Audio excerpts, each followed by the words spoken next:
సుమన్ టీవీలో మీ business promotions కోసం ఈ కింది నెంబర్ను సంప్రదించగలరు.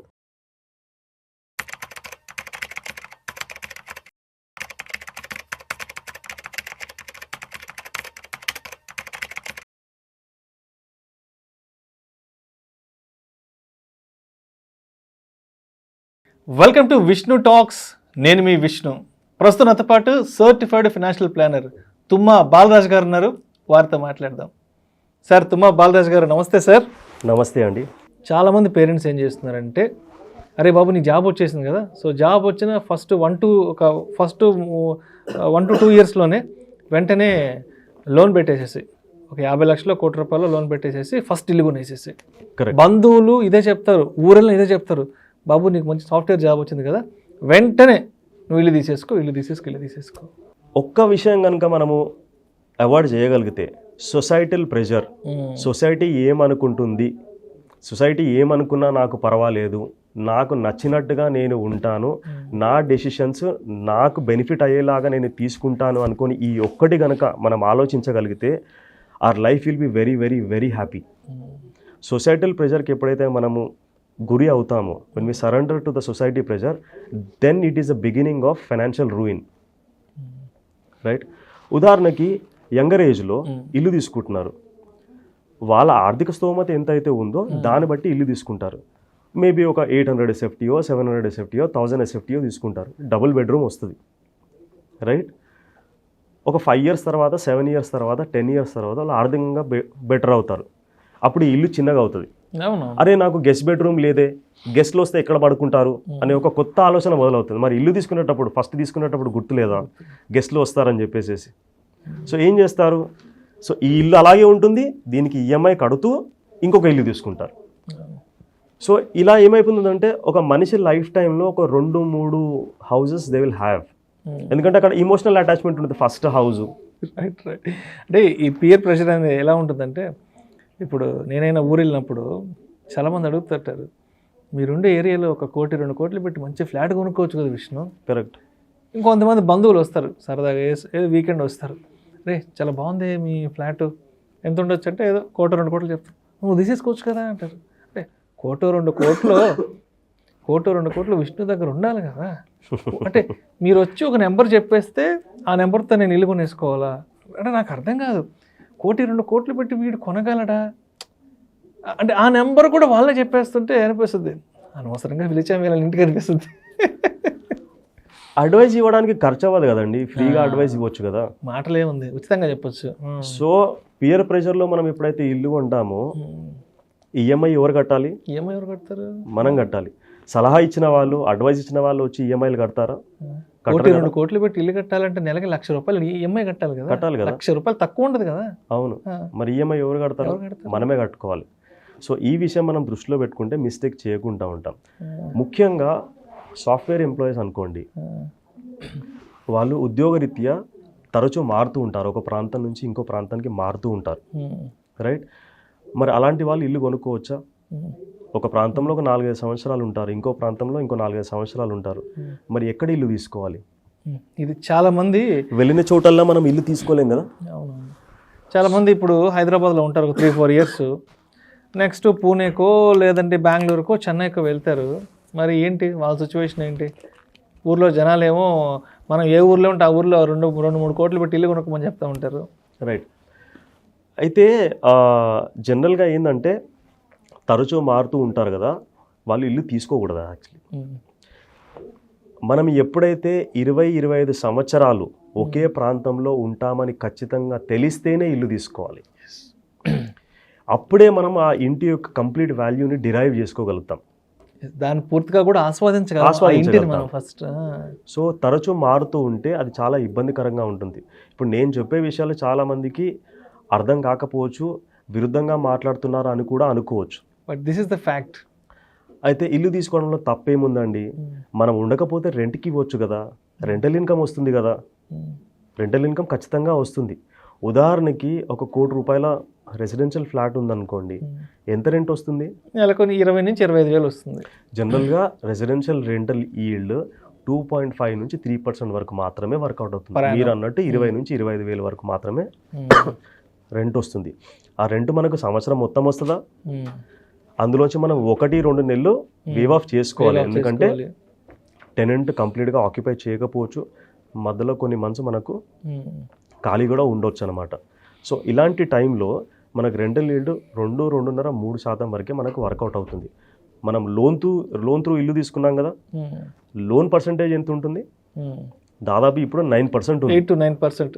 So for easy understanding are easy calculation, ₹1,00,00,000 loan తీసుకుంటే 9% ఇంట్రెస్ట్ అనుకోండి. ఓన్లీ ఇంట్రెస్ట్ మాట్లాడుతున్నాం మనం ఇక్కడ. ₹9,00,000 ఇంట్రెస్ట్ అవుతుంది. అంటే నెలకి ₹75,000 ఇంట్రెస్ట్ కట్టాలి. నేను ప్రిన్సిపల్ రీపేమెంట్ మాట్లాడట్లేదు, ఓన్లీ ఇంట్రెస్ట్ రీపేమెంట్ మాట్లాడుతున్నాను. ₹75,000 నెలకి మనము ఇంట్రెస్ట్ రీపేమెంట్ చేస్తాము. రెంటల్ ఇన్కమ్ ఎంత వస్తుంది? 20,000 నుంచి 25,000 వస్తుంది. అంటే ఎవ్రీ మంత్ మనం ₹50,000 పాకెట్ నుంచి అలా పడేస్తూ ఉన్నాం అనమాట. ఫైనాన్షియల్గా ఇది లాజిక్ అయినా, ప్రాక్టికాలిటీ అయినా?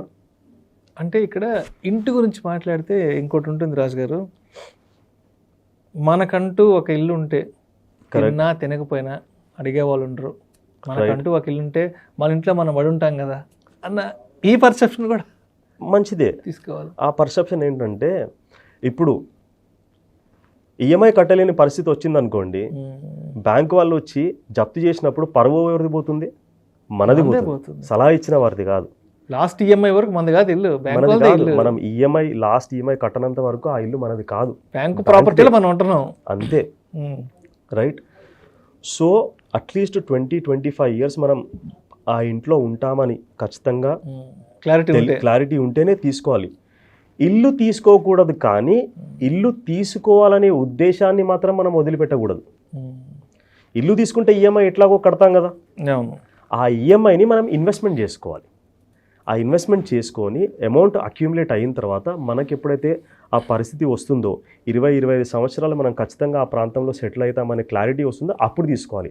Actually the best time frame to take a house is somewhere between 35 to 45 years. అప్పటి వరకు మ్యారేజ్ అయిపోతుంది, పిల్లలు అవుతారు, కొంచెం ఎదుగుతారు.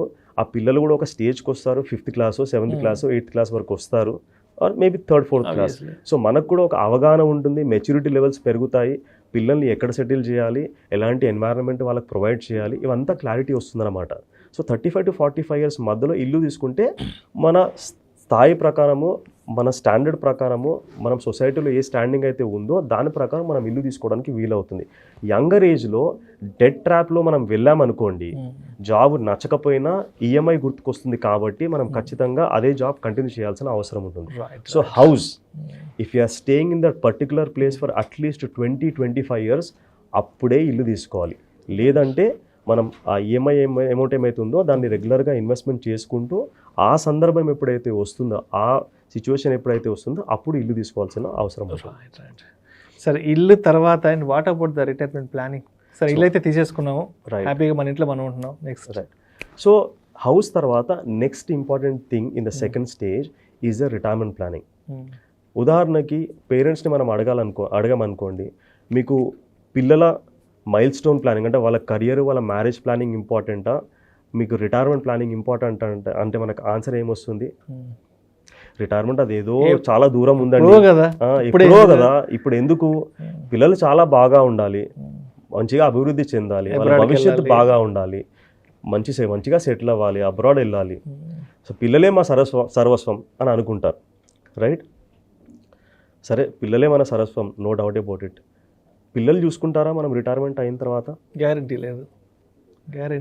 సరే, పిల్లలు చూసుకునే సిచ్యువేషన్ ఉన్నా కానీ తల్లిదండ్రులు ఇష్టపడతారా పిల్లలు చూసుకోవడానికి? Any parent would always like to give to their children, not take from them. ఇవ్వడానికే ఇష్టపడతారు కానీ పిల్లల దగ్గర నుంచి డబ్బులు తీసుకోవడానికి ఇష్టపడరు. పేరెంట్స్ పిల్లల్ని డబ్బులు అడగాలంటే చాలా చాలా ఆలోచించి అడగాల్సిన అవసరం ఉంటుంది, ఎందుకంటే వాళ్ళ మనసుకి చాలా బాధేస్తుంది. Never ever parents would like to depend on their children. ఇలాంటి పరిస్థితి రాకూడదు అని అంటే మనం ఖచ్చితంగా ఒక మంచి రిటైర్మెంట్ ప్లాన్ అనేది వేసుకోవాలి. రిటైర్మెంట్ ప్లాన్ అంటే ఏదో ఒక పెన్షన్ పాలసీ తీసుకోవడము, ఒక ఇన్సూరెన్స్ పాలసీ తీసుకోవడము అలా కాదండి. ఒక మంచి రిటైర్మెంట్ టైంకి మన స్టాండర్డ్ ఆఫ్ లివింగ్ ఏమైతే ఉంటుందో దాని ప్రకారం మనకి ఎంతైతే అమౌంట్ కావాలో, మంత్లీ అమౌంట్ ఏమైతే కావాలో ఆ కార్పస్ ఎన్ని సంవత్సరాలు సస్టైన్ అవుతుందో అంత కార్పస్ బిల్డ్ చేసుకోవడానికి మనం ఒక ప్రాపర్ రిటైర్మెంట్ ప్లాన్ చేసుకోవాలి. రిటైర్మెంట్ గురించి మాట్లాడాలంటే రూల్ 30-30 గురించి మనం మాట్లాడాలి. 30-30 రూల్ 30-30 అయితే సాధారణంగా ఒక వ్యక్తి కాలేజ్ అయిపోయిన తర్వాత కెరియర్ మొదలు పెడతారు. మీరు ఒక 20-25-30 ఇయర్స్ బ్యాక్ చూసుకుంటే దాదాపు ఈ గ్రాడ్యుయేషన్లు, పోస్ట్ గ్రాడ్యుయేషన్లు ఇవన్నీ పెద్దగా చేసేవాళ్ళు కాదు. కెరియర్లో యాక్చువల్లీ 16-17-18 సంవత్సరాలకే సెటిల్ అయిపోయేవారు. కెరియర్ మొదలు పెట్టేసుకునేవారు. మ్యారేజెస్ కూడా అర్లీ ఏజెస్లో మ్యారేజ్ అయిపోయేటివి. సో దాదాపు 50-60 సంవత్సరాల వరకు కూడా వర్క్ చేసుకునేవాళ్ళు. సో లైఫ్ స్పాన్ తక్కువగా ఉండేది. సో దాదాపు 18-20 సంవత్సరాలకి కెరియర్ మొదలు పెడితే 60 సంవత్సరాల వరకు వర్క్ చేసేవాళ్ళు. అంటే 40 సంవత్సరాల earning span. Post retirement life use to be hardly 5-10 years. అంటే 65-70 సంవత్సరాల వరకే జీవించి ఉండేవాళ్ళు అనమాట. సో అర్నింగ్ స్పాన్ 40 సంవత్సరాలు అయితే post retirement life use to be 5 or 10 years. పెద్దగా ఇబ్బంది ఉండేది కాదు, ఎందుకంటే అవసరాలు కూడా చాలా తక్కువగా ఉండేది. ఇంత ఎక్స్పోజర్ లేదు కదా అప్పుడు. కానీ ఇప్పుడు ఎలా, కాలేజ్ కంప్లీట్ కావాలి, గ్రాడ్యుయేషన్ కంప్లీట్ కావాలి, పోస్ట్ గ్రాడ్యుయేషన్ కంప్లీట్ కావాలి, ఇంకొన్ని స్పెషలైజేషన్ కోర్సెస్ ఏమైతే ఉంటాయో అవి చేయాలంటే అవన్నీ చేయాలి. ఎడ్యుకేషన్ కంప్లీట్ అవ్వడానికే దాదాపు 22-23 సంవత్సరాలు, 24 సంవత్సరాలు పడుతుంది. అంటే కెరియర్లో దాదాపు 24-25 సంవత్సరాలకి సెటిల్ అవుతున్నారు. వర్క్ చేసే స్పాన్ ఏమైతే ఉందో ఎవరినైనా మనం అడిగామనుకోండి, మీరు హ్యాపీగా ఎన్ని సంవత్సరాల వరకు వర్క్ చేస్తారనంటే ఏమొస్తుంది ఆన్సర్ మనకు? నేను 60 సంవత్సరాల వరకు హ్యాపీగా వర్క్ చేస్తాను అనే వాళ్ళు ఎంతమంది ఉంటారు? చాలా తక్కువ మంది. చాలామంది they want to retire from their regular job or whatever they are doing on a regular basis. 50-55 సంవత్సరాల వరకు రిటైర్మెంట్ అయిపోవాలనుకుంటున్నారు. దాని తర్వాత they want to do something else. అంటే 25 సంవత్సరాలకి కెరియర్ మొదలు పెడితే 55 సంవత్సరాలు, 55-60 సంవత్సరాలు, 55 అనుకోండి, 30 సంవత్సరాల కెరియర్ స్పాన్ ఉంటుంది. 55 సంవత్సరాలకి రిటైర్మెంట్ అవుతే పోస్ట్ రిటైర్మెంట్ లైఫ్ ఈ రోజుల్లో మనం 80-85-90 సంవత్సరాల వరకు జీవించే అవకాశం ఉందా? ఉంది. అంటే ఒక 75-80 people are life span is increasing. Medical facilities are getting enhanced, advanced అయింది. మనం సింగిల్ పీస్ గా ఉంటామా, whether we live as a vegetable, that's a different thing. But people are living beyond 80, 85 and 90. 85 సంవత్సరాల వరకు జీవిస్తే 55-85 సంవత్సరాలు అంటే 30 సంవత్సరాలు మనము ప్యాసివ్ ఇన్కమ్ కావాలి మనకు. 30 సంవత్సరాలు యాక్టివ్ అర్నింగ్స్ ఉంటాయి. ఆ 30 సంవత్సరాల్లో మనం ఇన్వెస్ట్మెంట్ చేసుకొని 30-35 సంవత్సరాల్లో ఇన్వెస్ట్మెంట్ చేసుకొని ఆ రిటైర్మెంట్ కార్పస్ డెవలప్ చేసుకొని నెక్స్ట్ 25-30 ఇయర్స్ వరకు మనం ఆ రెగ్యులర్గా ఇన్కమ్ వచ్చేటట్టు చూసుకోవాలి. అందుకోసమే it is very very important to have a proper retirement plan in place. So రిటైర్మెంట్లో అయిపోయిన తర్వాత then comes children's milestone planning. So ముఖ్యంగా మనం రెండు విషయాల గురించి మాట్లాడాలంటే రిటైర్మెంట్ ప్లానింగ్కి ఎక్కువ ఇంపార్టెన్స్ ఇవ్వాలన్నా, చిల్డ్రన్స్ మైల్ స్టోన్ ప్లానింగ్కి ఎక్కువ ఇంపార్టెన్స్ ఇవ్వాలంటే రెండింటికి ఈక్వల్ ఇంపార్టెన్స్ ఇవ్వాలి. ప్రైమరీ రిటైర్మెంట్ ప్లానింగ్కే ఇవ్వాలి. సో మైల్ స్టోన్ ప్లానింగ్కి పిల్లలు కనుక కాలేజ్ కానీ పోస్ట్ గ్రాడ్యుయేషన్ అంటే గ్రాడ్యుయేషన్ పోస్ట్ గ్రాడ్యుయేషన్ చేయాలనుకోండి, డబ్బులు లేకపోతే రిటైర్మెంట్ని కాంప్రమైజ్ అవ్వకుండా లోన్ తీసుకొని వాళ్ళు చదువుకోవచ్చు. Let the children repay their education loan. మనం ఎట్టి పరిస్థితుల్లో రిటైర్మెంట్ కాంప్రమైజ్ అవ్వడానికి వీల్లేదు. So first stage, second stage అయిపోయిన తర్వాత ఫైనల్ స్టేజ్లో financial freedom. Final. So everybody would like to be financially free. Financial freedom అంటే ఏంటి? మన నెలవారీ ఖర్చులు ఏమైతే ఉంటాయో ఆ ఖర్చులు మన ఇన్వెస్ట్మెంట్ ఇన్కమ్ తీర్చగలిగితే దాన్ని మనం ఫైనాన్షియల్ ఫ్రీడమ్ అంటాం. ఉదాహరణకి జస్ట్ ఫర్ ఎగ్జాంపుల్ సేక్, మన దగ్గర ఒక 25 లక్షల రూపాయలు సర్ప్లస్ మనీ ఉందనుకోండి. మన గోల్స్ కన్నీ ఇన్వెస్ట్మెంట్ చేసిన తర్వాత 25 లక్షల రూపాయలు సర్ప్లస్ మనీ ఉంది. మన మంత్లీ ఎక్స్పెన్సెస్ 20,000 అనుకోండి. 20,000 దేనికి సరిపోవు, ఎగ్జాంపుల్ చెప్తున్నాను నేను. నెలకి 20,000 రూపాయలు అయితే సంవత్సరానికి 2,40,000 రూపాయలు మనకు యాన్యువల్ ఎక్స్పెన్సెస్ అవుతాయి.